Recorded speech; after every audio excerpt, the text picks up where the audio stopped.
आज Doubtnut app download करें। Doubtnut पर अपने सभी गणित, रसायन विज्ञान, भौतिक विज्ञान और जीव विज्ञान के डाउट्स का करो सफाया। बस प्रश्न की फोटो खींचो, एक ही प्रश्न को क्रॉप करो और तुरंत वीडियो सोल्यूशन पाओ। अभी डाउनलोड करें। प्रश्न दिया है नाभिकीय विखंडन और नाभिकीय संलयन में एक बिंदु में अंतर लिखिए। नाभिक में न्यूट्रॉन और प्रोटॉन का अनुपात बढ़ता है या घटता है जबकि एक इलेक्ट्रॉन और एक पॉजिट्रॉन उत्सर्जित होता है। तो आइए हम लोग इस प्रश्न का यहाँ पे उत्तर देखते हैं। ठीक है, तो हम लोग यहाँ पे एक एक करके इन प्रश्न का उत्तर देखते जाएंगे कि क्या होगा इस प्रश्न का उत्तर। ठीक है, आइए हम लोग यहाँ पे देखते हैं कि उत्तर क्या होगा इस प्रश्न का। हम लोग से सबसे पहले पूछा जा रहा है नाभिकीय विखंडन और नाभिकीय संलयन में अंतर सिर्फ एक बिंदु में बताना है। ठीक है, तो हम लोग देख लेते हैं यहाँ पे। इधर हम लोग नाभिकीय विखंडन,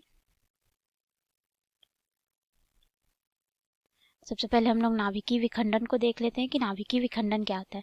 नाभिकीय विखंडन का मतलब होता है जो एक भारी नाभिक होता है वो टूट करके दो हल्के नाभिकों में बदल जाता है। ठीक है, उसको हम लोग नाभिकीय विखंडन कहते हैं और इसका सबसे अच्छा उदाहरण होता है परमाणु बम। ठीक है, आइए अब हम लोग देखते हैं कि नाभिकीय संलयन क्या होता है। ठीक है, हमसे यहाँ पे नाभिकीय संलयन भी पूछा था, तो हम लोग यहाँ पे नाभिकीय संलयन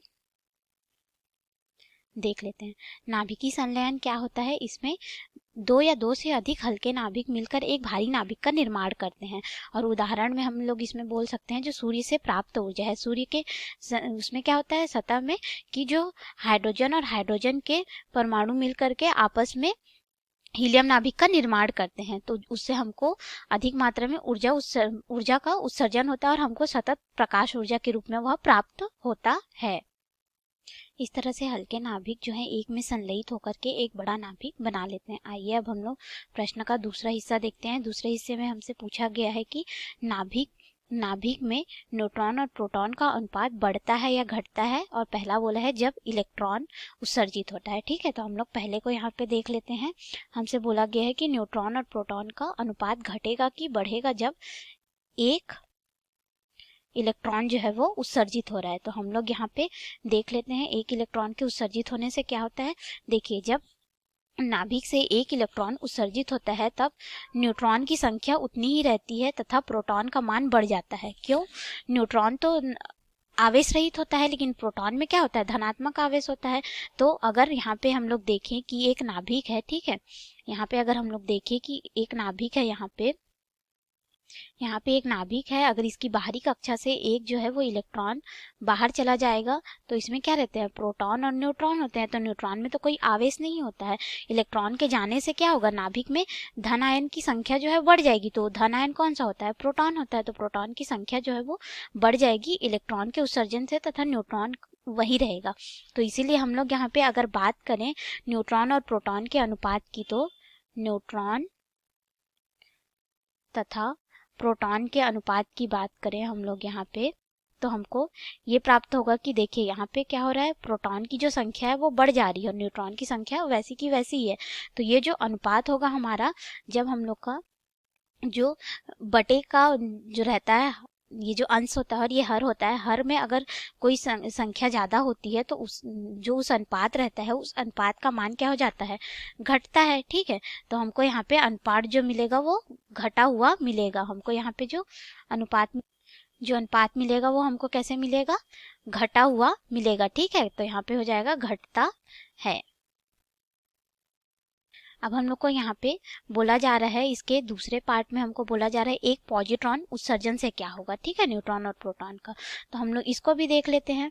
जो हमारा दूसरा हिस्सा है उसमें हम लोग को बोला जा रहा है कि एक पॉजिट्रॉन के उत्सर्जन से क्या होगा, एक पॉजिट्रॉन, ठीक है, एक पॉजिट्रॉन के उत्सर्जन से क्या होगा। तो अगर हम लोग एक पॉजिट्रॉन को उत्सर्जित करते हैं तो उससे न्यूट्रॉन की संख्या बढ़ जाती है, नाभिक में न्यूट्रॉन की संख्या बढ़ जाती है तथा प्रोटॉन की संख्या घट जाती है। ठीक है, और नाभिक जो है अधिक स्थायित्व को प्राप्त कर लेता है।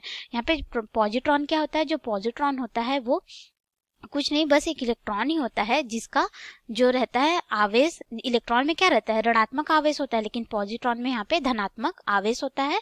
ठीक है, धनात्मक आवेश के साथ साथ इसमें एक द्रव्यमान भी होता है। इसीलिए क्या होता है कि न्यूट्रॉन की संख्या जो है वो बढ़ जाती है तथा प्रोटॉन की संख्या जो है वो घट जाती है। ठीक है, इससे निकल जाएगा तो देखो धनात्मक निकल रहा है, धनात्मक निकलेगा तो धनात्मक में क्या होता है, प्रोटॉन होता है, तो यहाँ से एक धनात्मक निकलेगा तो न्यूट्रॉन की तो संख्या बढ़ जाएगी, लेकिन यहाँ पे प्रोटॉन की संख्या कम हो रही है, घट रही है। ठीक है, तो अब हम लोग यहाँ पे देख लेते हैं कि जो न्यूट्रॉन और प्रोटॉन का अनुपात है वो क्या हो जाएगा, न्यूट्रॉन तथा जो प्रोटॉन का अनुपात है वो क्या हो जाएगा हमारा। यहाँ पे देखो, यहाँ पे हम लोग देखें कि अभी कि न्यूट्रॉन की जो संख्या है यानी कि हमारा अंश का हिस्सा बढ़ जाएगा। ठीक है, तथा यहाँ पे जो प्रोटॉन की संख्या है वो घटती है, प्रोटॉन की संख्या यहाँ पे घटेगी तो हर का मान जो है वो कम होता है और अंश का मान अधिक होता है, तो हमको जो अनुपात मिलता है वो बढ़ जाता है, बढ़ा हुआ मिलता है। ठीक है, बढ़ता है तथा हमारा जो नाभिक होगा वो अधिक स्थायित्व को प्राप्त कर लेगा।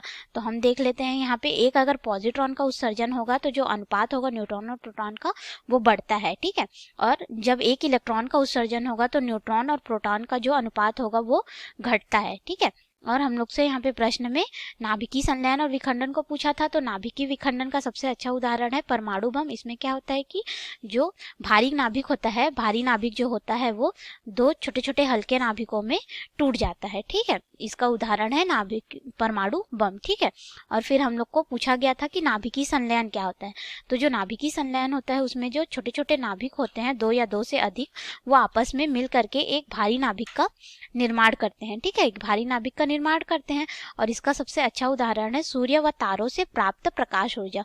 सूर्य और तारों में हाइड्रोजन के संलयन से हमको प्रकाश ऊर्जा की प्राप्ति होती है। दोस्तों, आप लोगों को इस प्रश्न का उत्तर समझ में आया होगा।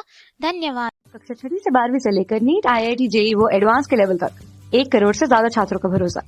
आज ही डाउनलोड करें डाउटनेट ऐप या व्हाट्सएप करें अपने सारे डाउट्स 8400 400 400 पर।